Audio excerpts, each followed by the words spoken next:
Imagine dying of thirst in a desert, only to find water guarded by a creature that stands taller than a grizzly bear, a monster that can disembowel you with a single kick. This isn't fiction. 50,000 years ago, in the heart of Australia's savage outback, the most desperate humans on Earth faced the continent's deadliest defender, a giant kangaroo that killed to protect its territory. This is the story of Procoptodon, the killer kangaroo that turned survival into a death sentence. And if you think you know how this ends, you're wrong. Subscribe now. Don't miss our next prehistoric horror story. The sun is a weapon here. 50,000 years before the modern world, the Australian outback burns under a sky bleached white by drought.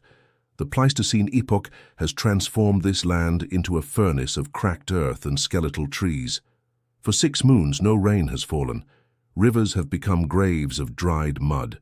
Waterholes have vanished beneath dust that tastes like death itself.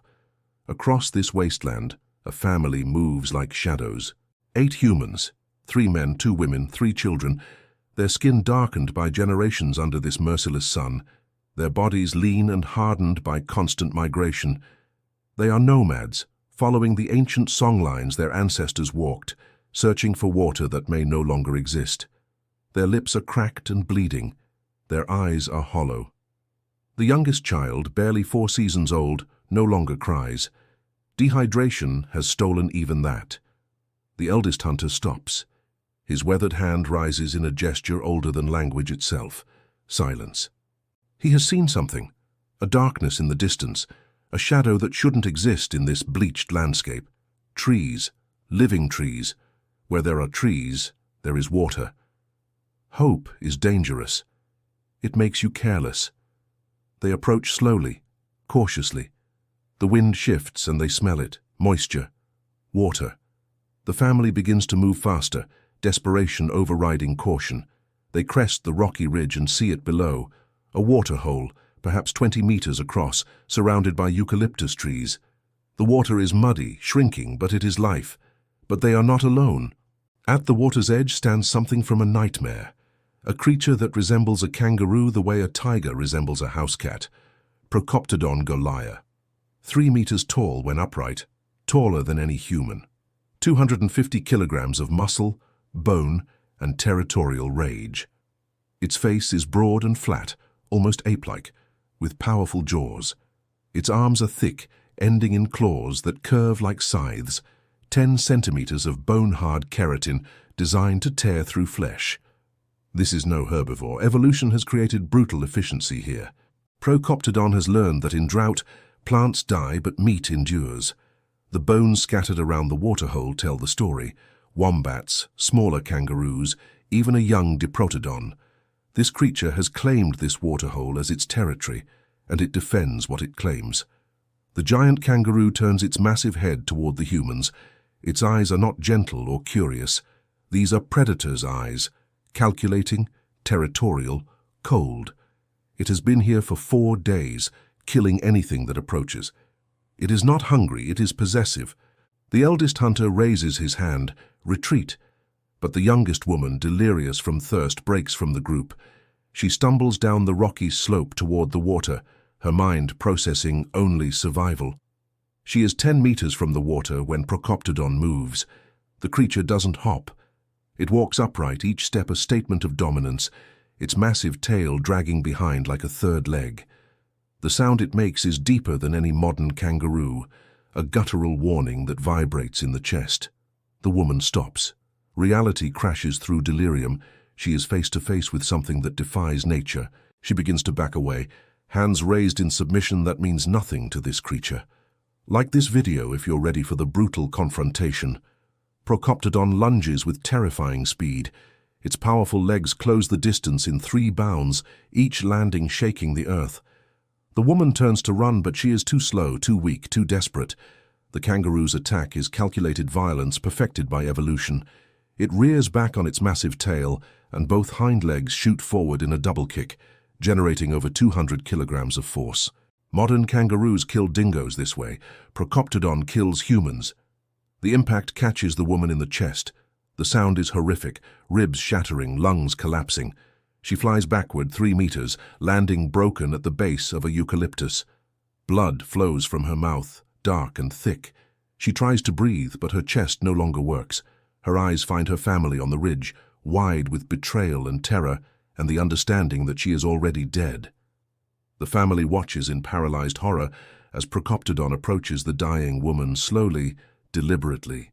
It stands over her broken body, not to feed but to ensure the threat is neutralized. This is territorial violence, not predation. The message is clear. This water is mine. Challenge me, and die. The eldest hunter makes a decision that will haunt him forever. He begins to move down the slope alone. The other man tries to grab his arm, but he shakes free. In his hand is a spear, hardened wood tipped with sharpened stone, a weapon that has killed emus and wallabies. Against Procoptodon it seems like a child's toy, but humans are apex predators not because of strength. They survive because of intelligence, cooperation, and the willingness to sacrifice everything. The hunter moves in a wide arc, keeping distance, making himself visible.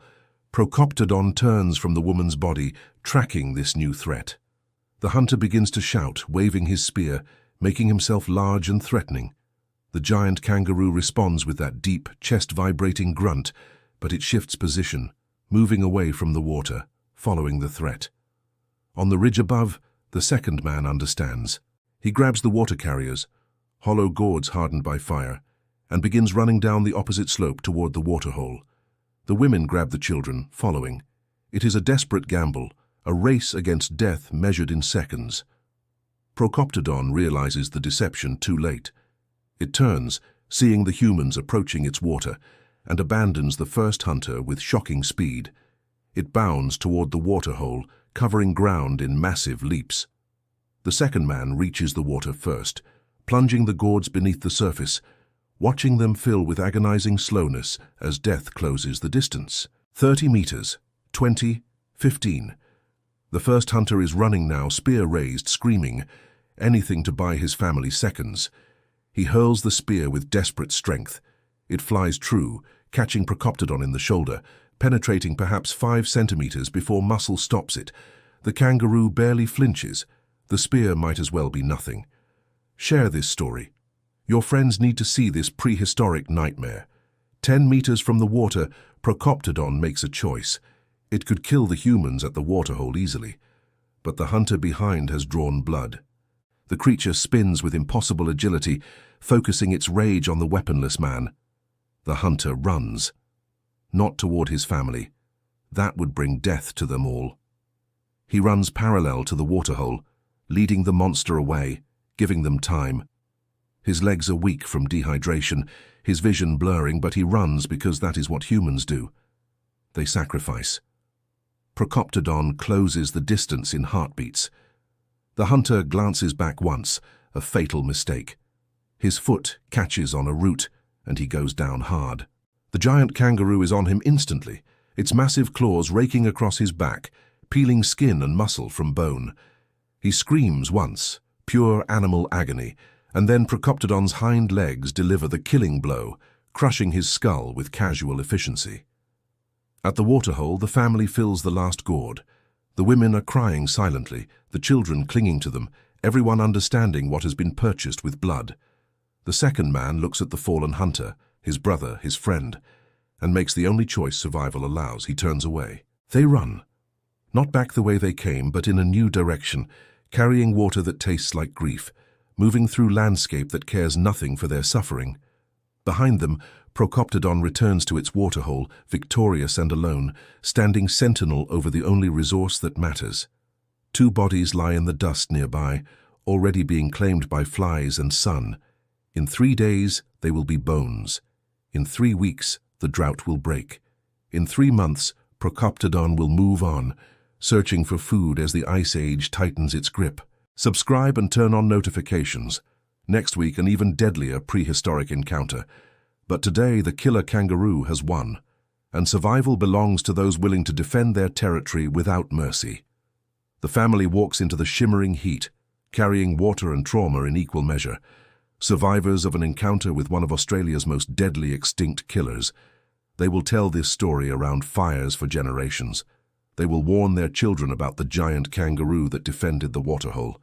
They will remember, and in the remembering they will survive.